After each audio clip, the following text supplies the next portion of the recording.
One thing I've learned in my year covering college football is that you just simply don't doubt Dave Doeren anymore. You simply cannot afford to do that. It's not a wise decision.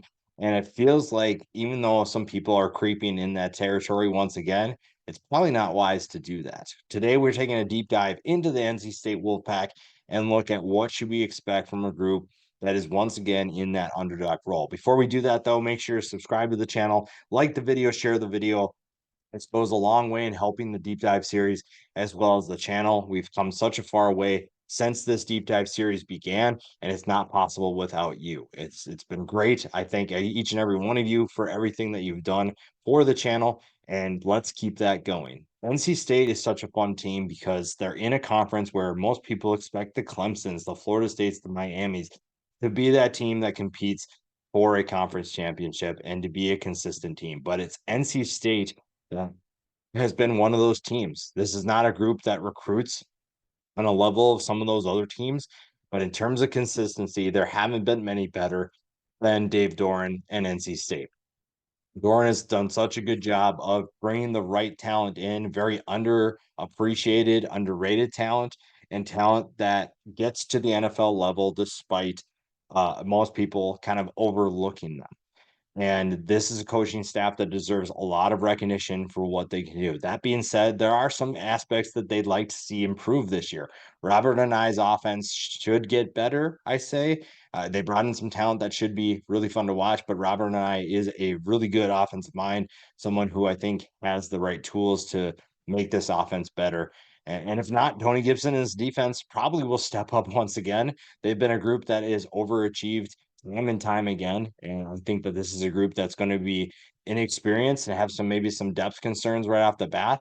But I trust what he's doing to get them to a better point and make them a better team overall. The transfer portal was fairly kind to NC State. Yes, you lost some certain players that are going to hurt. I think that losing guys like Anthony Smith, Jordan Houston, MJ Morris, Michael Allen, Jakeen Harris, you lost certain players that, yeah, you'd like to keep them, but I also think that this coaching staff did a good job of bringing in players that can help immediately. Obviously, bringing in someone like Grayson McCall is going to send some waves through college football, but there's also plenty of talent that could have gone to bigger programs that decided to choose NC State.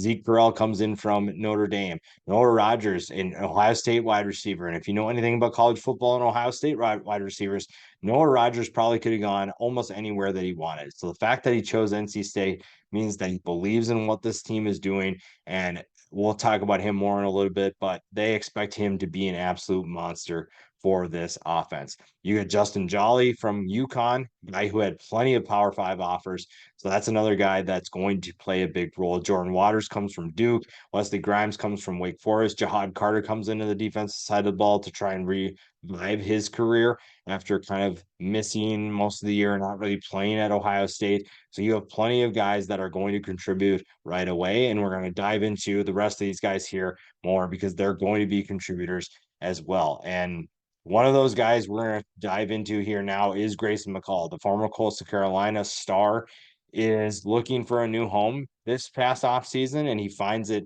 with NC State. And one of the things that we saw with Robert and I's offenses is that if his quarterback is confident and knows what to do and makes smart decisions with the football, they're going to be successful. We've seen that in the past with his quarterbacks, and now he gets a quarterback in Grayson McCall, who is very good at taking care of the football. Now, granted, there's some questions about was his success because of Jamie Chadwell or was he actually talented? I think when you watch the film, you see a quarterback that has the talent to be a successful quarterback in almost any system that he plays in. He just needs to stay healthy. Last year was kind of tough. You know, he struggled staying on the field. Now you're looking to get him back to full strength. It looks like he is, and it's going to be fun to see what he can do in this offense. I think that he has the right tools to make it work in Robert and I's system, and he has plenty of explosive weapons around him to make this offense one of the best in college football. Again, when you look at the numbers for this team, this is not a great team offensively. This is not a great group in terms of explosiveness, in terms of scoring, in terms of really everything. And that needs to change. And not only does the staff know that, but they went out and made sure that that's going to happen.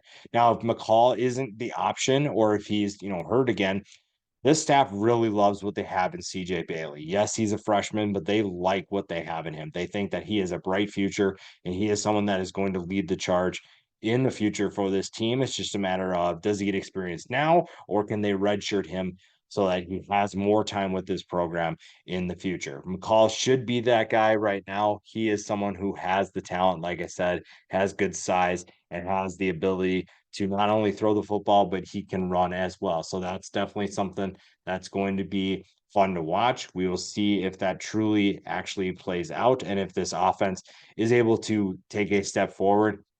But a lot of that stems from what the quarterback position can do. Now, the running back position is also in that conversation as well. Jordan Waters comes in from Duke. They obviously needed someone to take over. Losing Jordan Houston, losing Michael Allen, while they weren't huge contributors last year, those are two guys that had plenty of experience. So you have to find a new player to step up.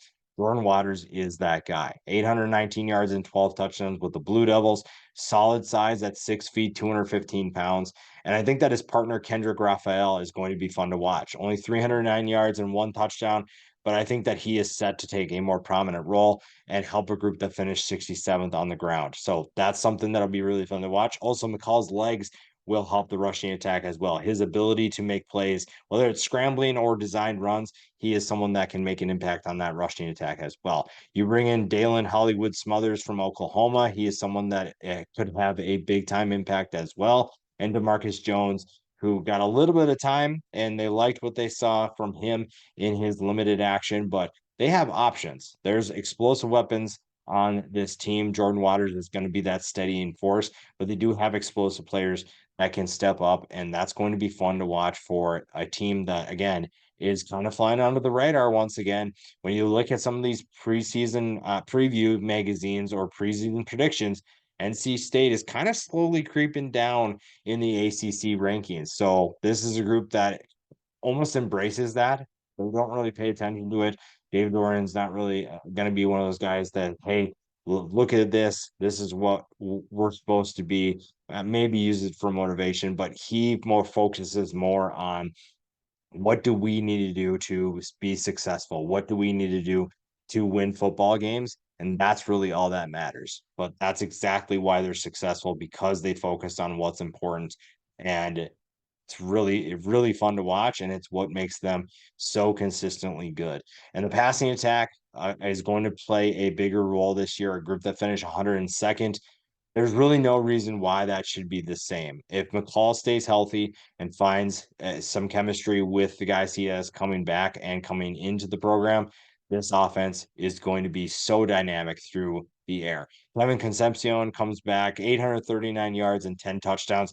He is electric. He is a consistent player that has the ability to make plays, and it'd be really fun to see what he's capable of doing. You also have Dakari Collins coming back after, a kind of a disappointing year.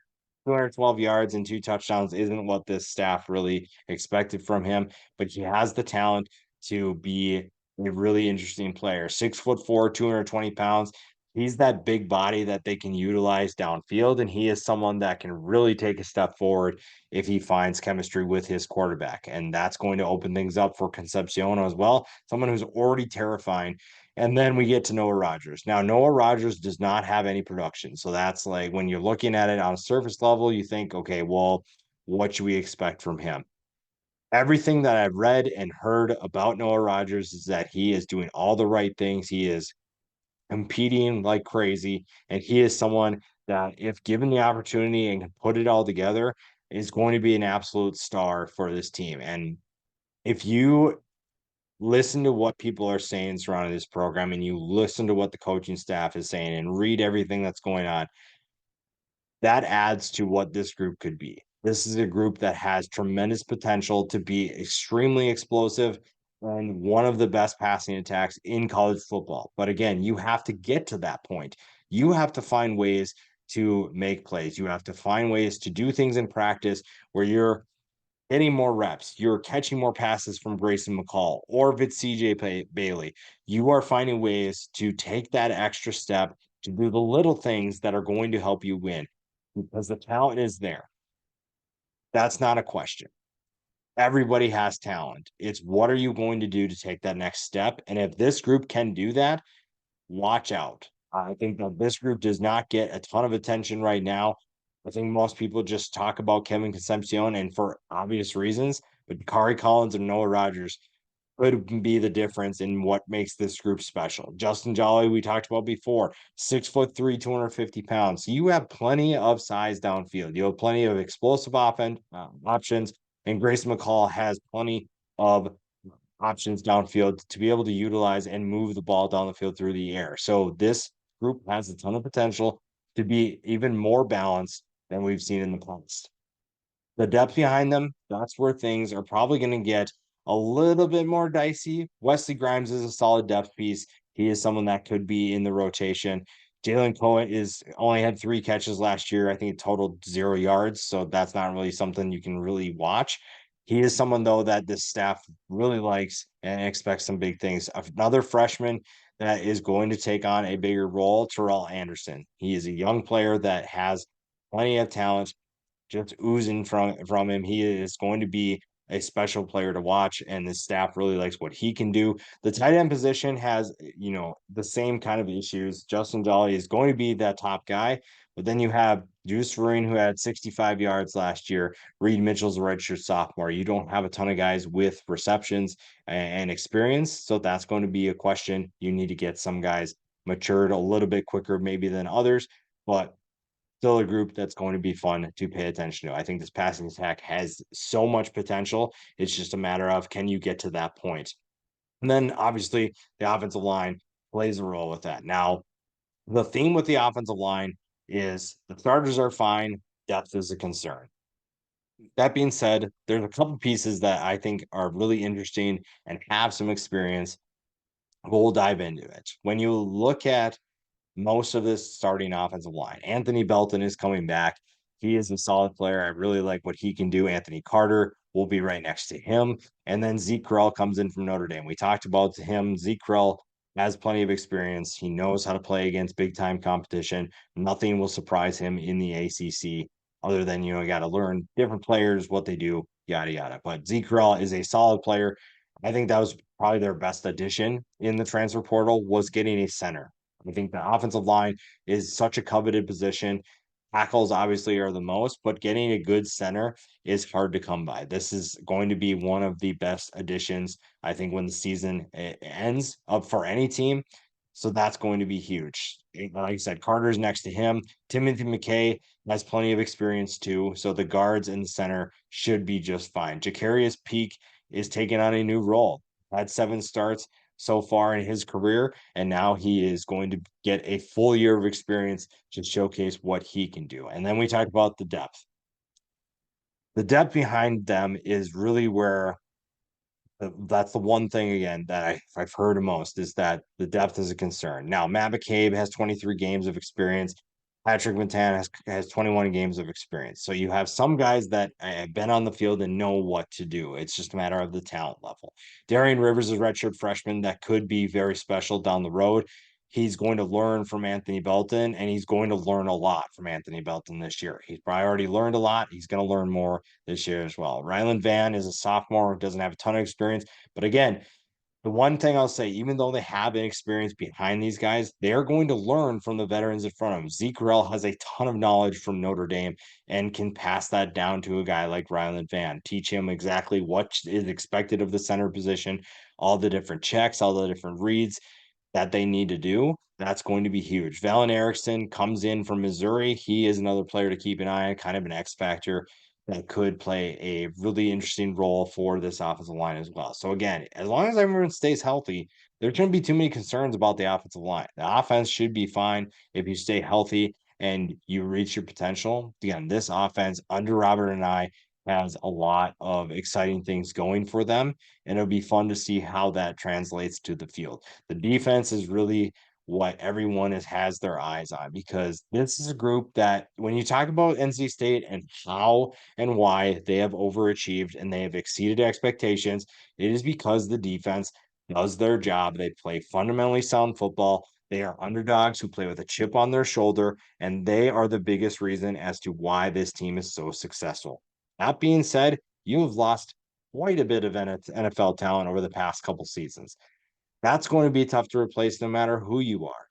But the one thing that I think is really nice with NC State is they have the right guys in place to continue playing at a high level. David Van comes back at 42 tackles, 7 tackles for loss last year.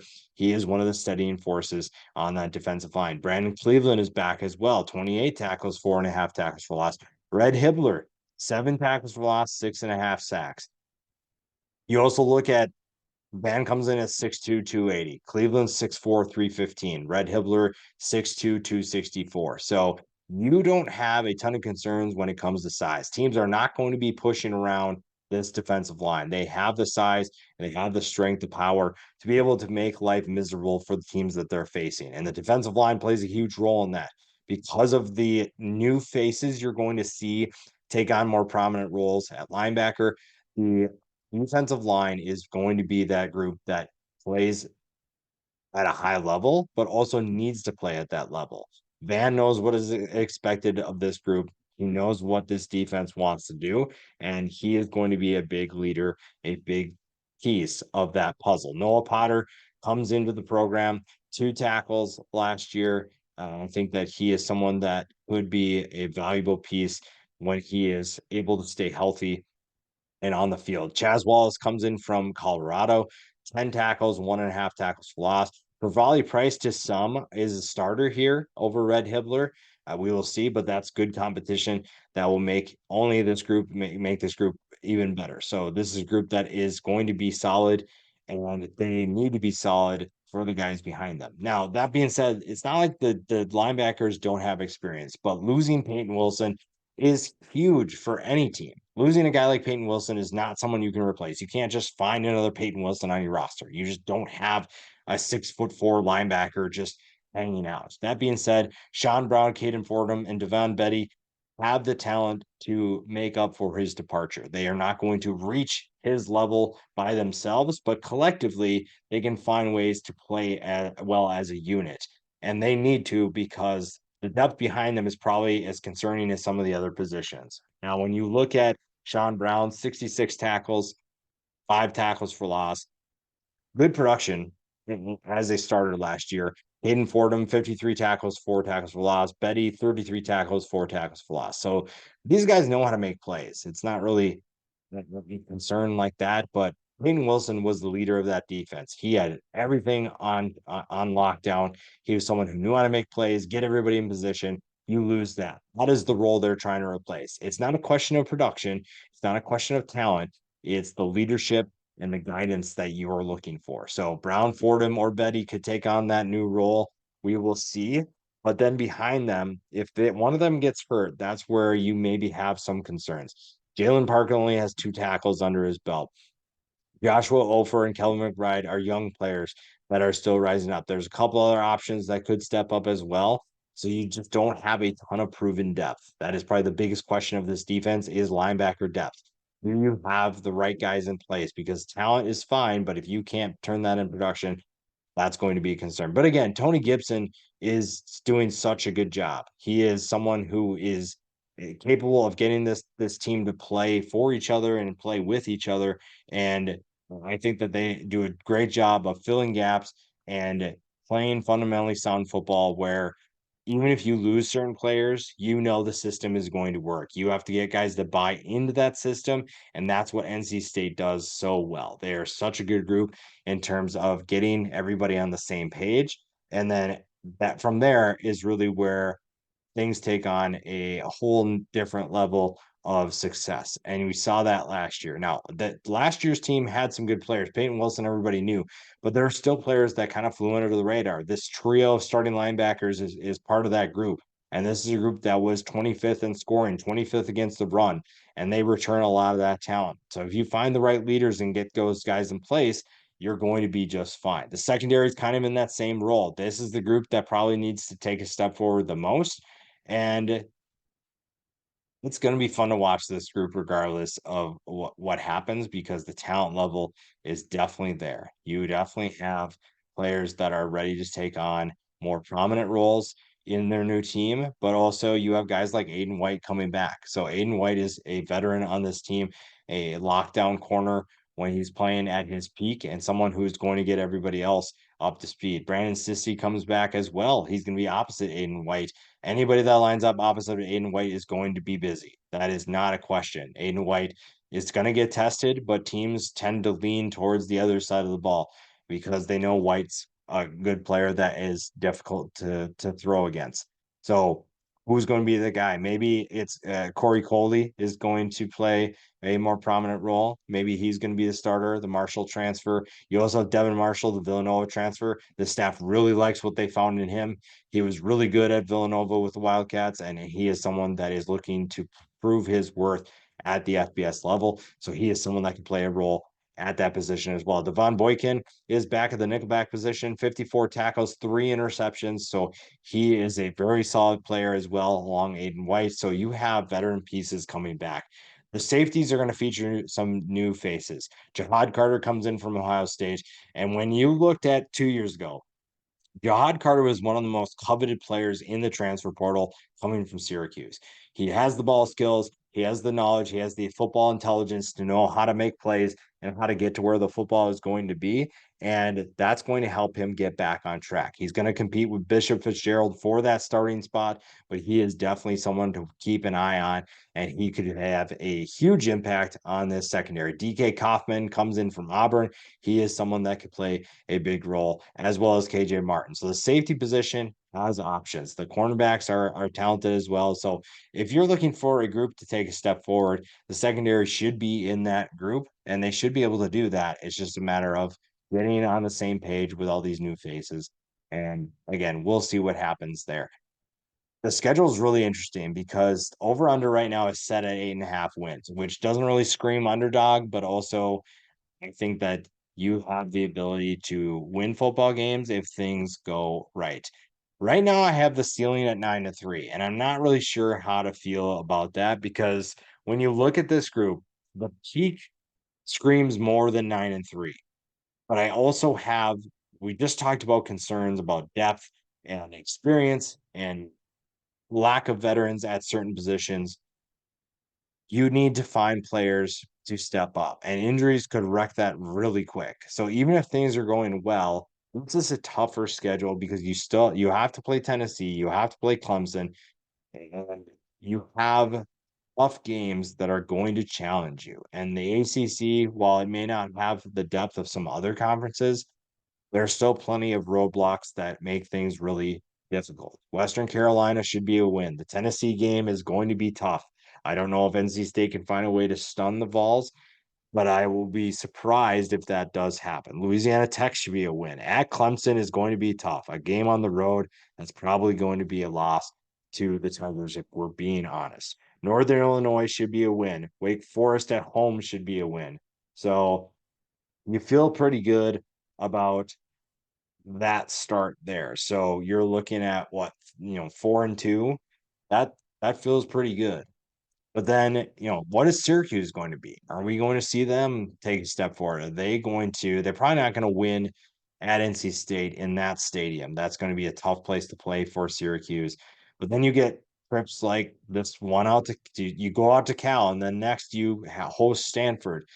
Cal is a very underrated team, a sleeper team, if you will, and they have a very interesting squad this year. That's a group that could surprise some people. Stanford's kind of in that same boat. Troy Taylor is doing a great job of rebuilding the Cardinal, and that could be tough. Duke, I don't really have too many concerns for NC State with Duke.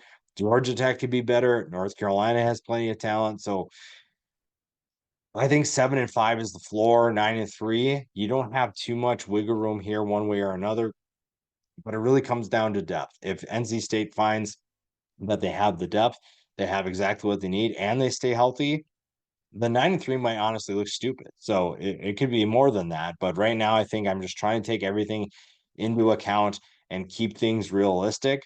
But if everything goes well and this team continues to, this is a favorable schedule and things go well and things continue to go in their favor, then you're looking at a really successful season, a season in which again, everybody is underrating this team, and Dave Doeren loves to be in that spot. He knows how to win games in that spot, and this could be another special season if they're able to put everything together.